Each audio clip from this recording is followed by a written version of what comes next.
മുട്ടത്ത് മതസൗഹാർദ്ദം തകർക്കാനുള്ള ആസൂത്രിത ശ്രമം അപലപനീയമെന്ന് കത്തോലിക്ക കോൺഗ്രസ്.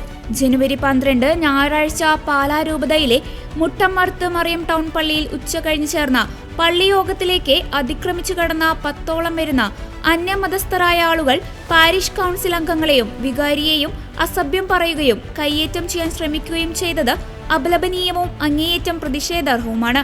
ഇടവക ദേവാലയത്തിലെ തിരുനാളൊരുക്കത്തിന്റെ കാര്യങ്ങൾ ചർച്ച ചെയ്യുന്നതിനായിട്ട് ചേർന്ന പള്ളിയോഗത്തിലേക്കുള്ള സാമൂഹ്യ വിരുദ്ധരുടെ കടന്നുകയറ്റം സംഘടിത ഗൂഢാലോചനയുടെ ഭാഗമാണോ എന്ന് അന്വേഷിക്കേണ്ടിയിരിക്കുന്നു. തിരുനാളിനോടനുബന്ധിച്ച് പാതയോര ശുചീകരണം ഉൾപ്പെടെയുള്ള കാര്യങ്ങൾ നടപ്പിലാക്കുന്നതിന്റെ ഭാഗമായി ടൗൺ സ്റ്റാൻഡിലെ പാഴ്വസ്തുക്കൾ നീക്കം ചെയ്തതോടൊപ്പം പള്ളിയുടെ ഷോപ്പിംഗ് കോംപ്ലക്സിൽ പ്രവർത്തിക്കുന്ന സൗത്ത് ഇന്ത്യൻ ബാങ്കിന്റെ പ്രവർത്തനത്തിനും പൊതുജനത്തിനും മാർഗതടസ്സമായി അനധികൃതമായി വെച്ചിരുന്ന ഇലക്ട്രിക് പോസ്റ്റിന്റെ ഒരു ഭാഗം പഞ്ചായത്തിന്റെ അനുമതിയോടുകൂടി എടുത്തുമാറ്റുകയും ചെയ്തിരുന്നു.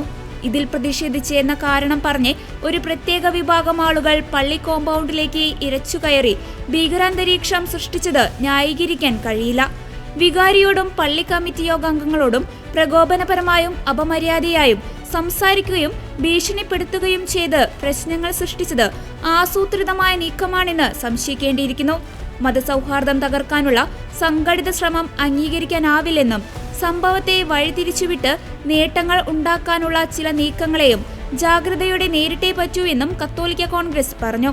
സമൂഹത്തിൽ അസ്വസ്ഥത ഉണ്ടാക്കുന്ന സാമൂഹ്യദ്രോഹികളെ ശുചീകരിക്കേണ്ടത് ഭരണാധികാരികളുടെയും പോലീസിന്റെയും കടമയാണെന്ന് തിരിച്ചറിയുക. അല്ലെങ്കിൽ ശക്തമായ പ്രതിഷേധവുമായി തെരുവിലിറങ്ങുമെന്ന് കത്തോലിക്ക കോൺഗ്രസ് ഗ്ലോബൽ സമിതി.